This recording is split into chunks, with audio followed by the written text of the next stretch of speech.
Et bonjour les amis, j'espère que vous allez bien. Critique, analyse du chapitre 1148 les amis.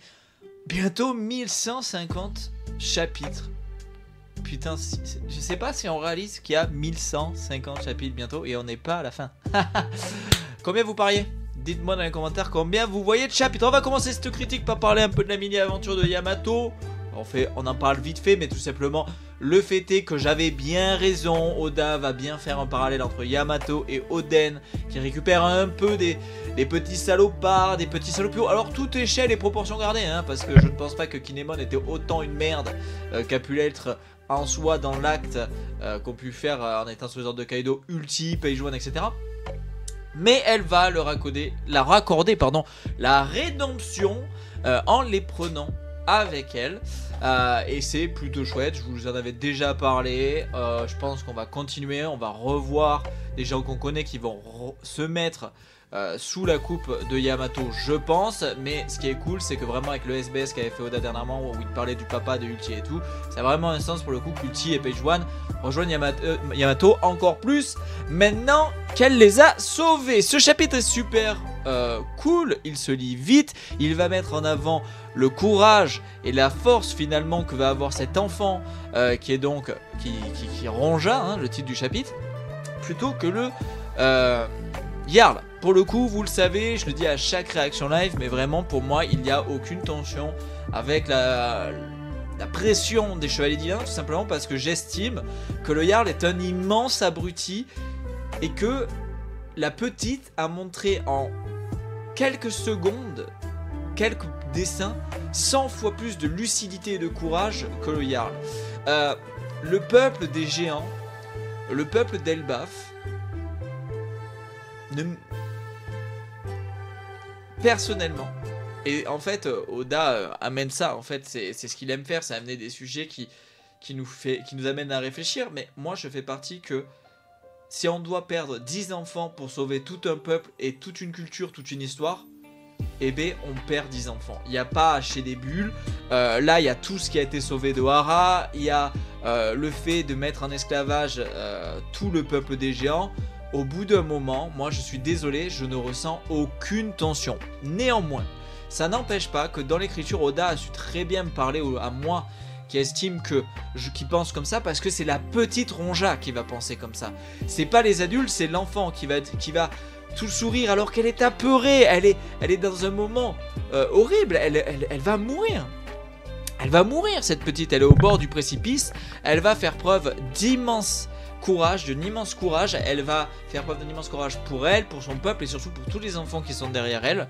Et j'ai trouvé ça hyper classe, et surtout c'est elle qui va avoir la lucidité de, j'estime, penser de la bonne manière, c'est-à-dire non, ça ne détruisez pas l'école, parce que oui, moi je vais mourir, mais si vous détruisez l'école, tous les enfants qui vont naître de notre civilisation, ils ne pourront plus y accéder. Vous voyez ce que je veux dire? Donc très intéressant, le Jarl qui de toute façon me déçoit, j'ai aucune attache pour le Jarl, je le trouve vraiment naze ce perso pour l'instant.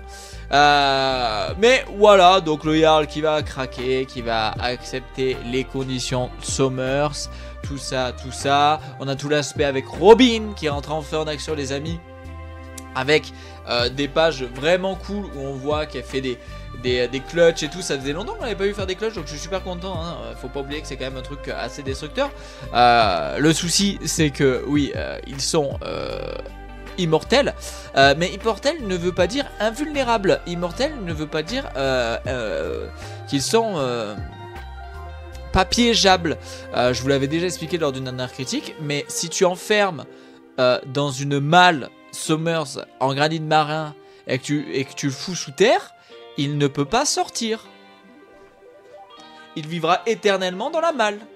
Donc il y a des moyens de faire quelque chose contre eux. Bon, ce qui est assez intéressant, c'est que sur le panel où il se remet en place la nuque, hein, parce que Robin, comme toujours avec ses clutches, lui a explosé la nuque.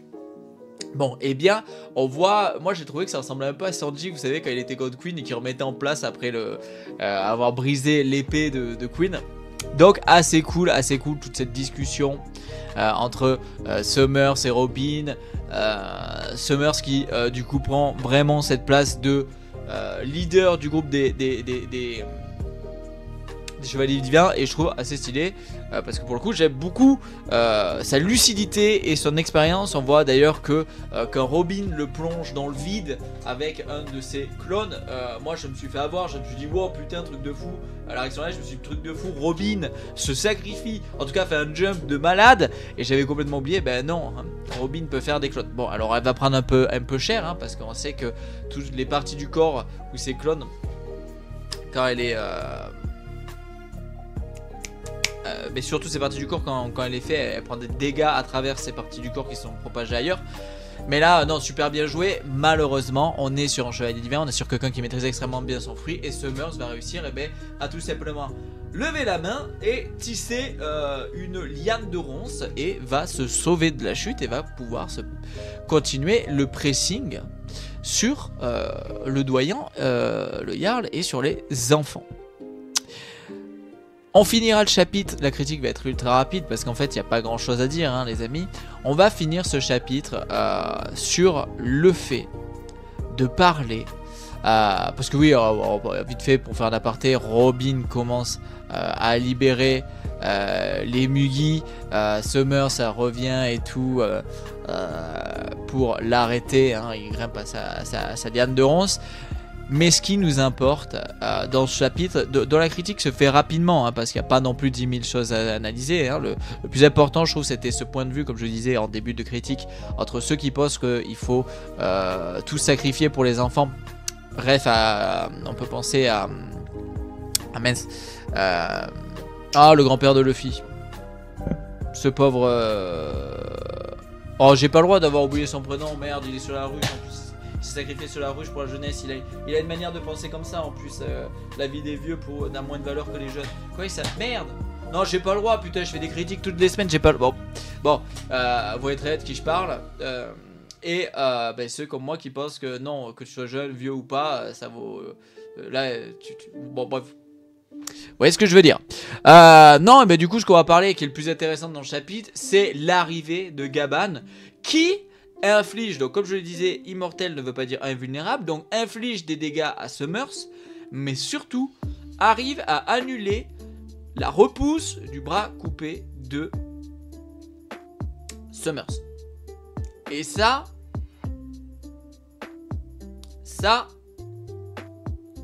c'est assez dingue. Parce que dans son expression, Summers a déjà croisé Scopper Gaban.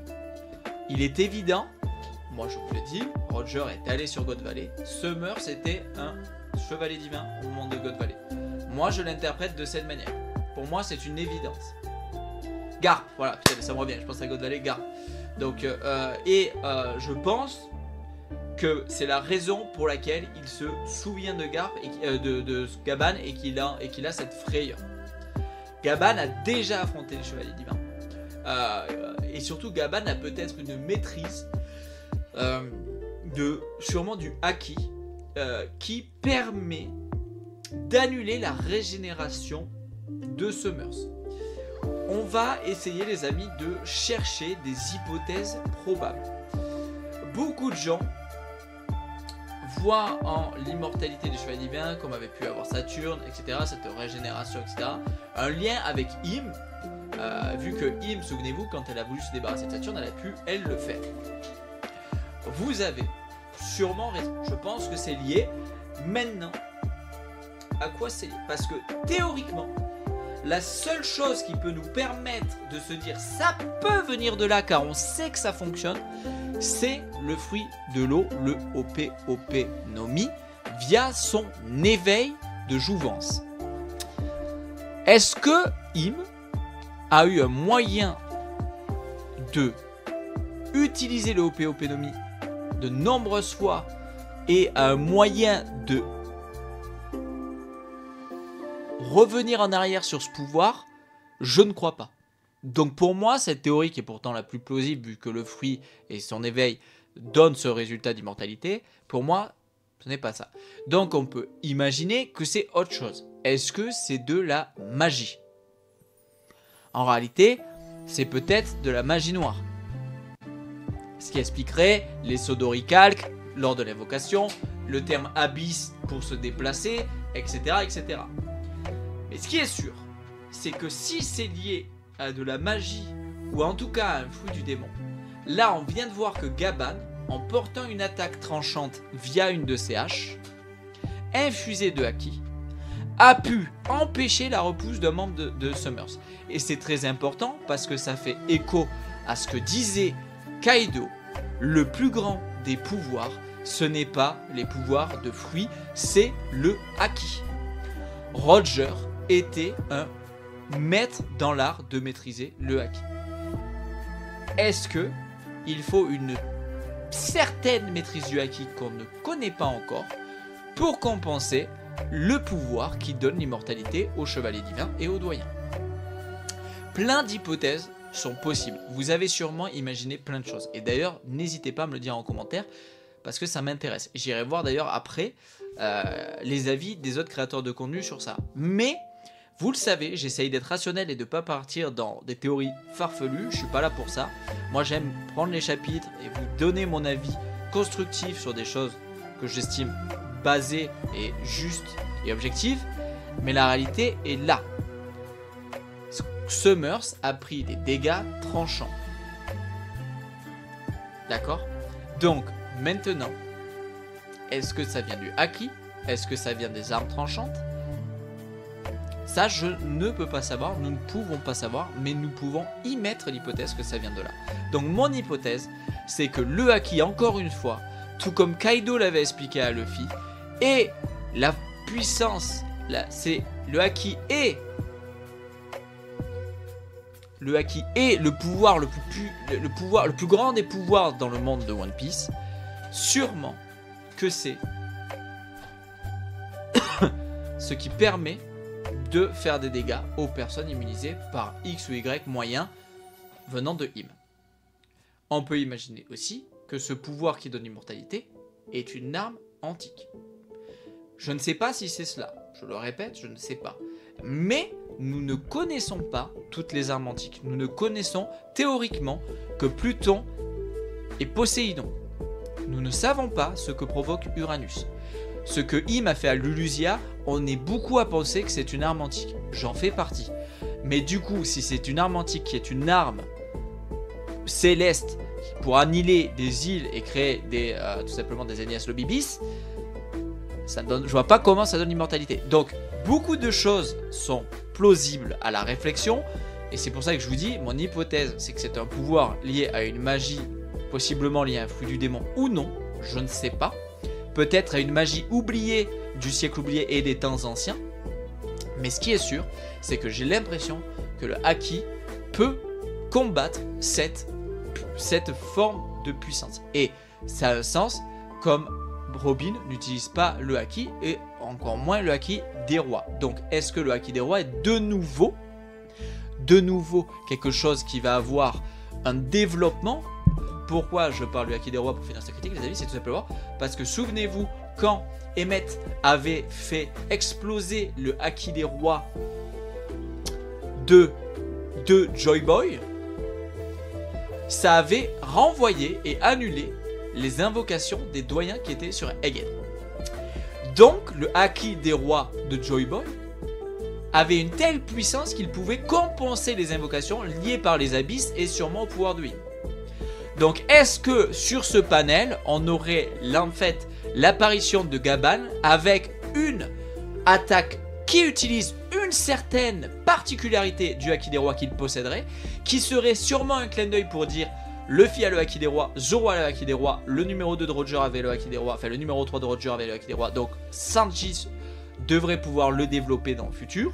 Vous savez que moi déjà je pense que Usopp avait menti sur le fait d'avoir le haki des rois, vous le savez, beaucoup des mensonges d'Usopp se réalisent, donc c'est un arc où il doit devenir un grand guerrier des mers, peut-être il le développera aussi dans cet arc, ce qui pourrait être intéressant, surtout quand on voit qui est son papa, qui est le plus grand des tireurs d'élite, hein. On parle pas de quelqu'un qui veut devenir un roi, mais le plus grand des sabreurs, le plus grand des chefs cuisiniers, le plus grand tireur d'élite. Bon, le plus grand des chefs cuisiniers, ça fait bizarre de se dire que c'est par rapport à cette ambition que tu as le haki des rois, mais vous voyez ce que je veux dire? C'est un prince pour le coup, oui, théoriquement, Sanji. Donc, voilà mon avis sur ce chapitre. C'est un chapitre dont la critique est assez fluide et rapide à faire, les amis. J'espère qu'elle vous aura plu, n'hésitez pas dans les commentaires à me donner votre avis, que ce soit sur le choix de Jarl de accepter les conditions de Summers pour sauver les enfants, de détruire et qui donne l'ordre à Ange de mettre feu à l'école pour sauver les enfants, alors que Ronja faisait preuve d'un immense courage et cette petite, beaucoup d'amour pour elle. J'ai adoré le personnage dans ce chapitre, que ce soit la prestation de Robin qui a essayé de sauver les Muggy et qui s'est assez bien débrouillé pour essayer de sortir de la zone Summers, mais Summers une trop grande maîtrise de son fouille, et surtout de Gaban qui arrive à faire des dégâts à Summers et qui le terrifie, sûrement dû au passé à Gold Valley. Les amis, comme d'habitude, je vous mets de quoi vous abonner, une vidéo juste là. N'hésitez pas dans la description le lien de la chaîne Twitch et du Discord. Le petit pouce bleu, ça aide au référencement et ça fait toujours plaisir. Et dans les commentaires, me dire ce que vous avez pensé de la critique et de ce chapitre. On se retrouve très vite pour le chapitre 1149. Salut tout le monde, prenez soin de vous et des vôtres. Bye bye.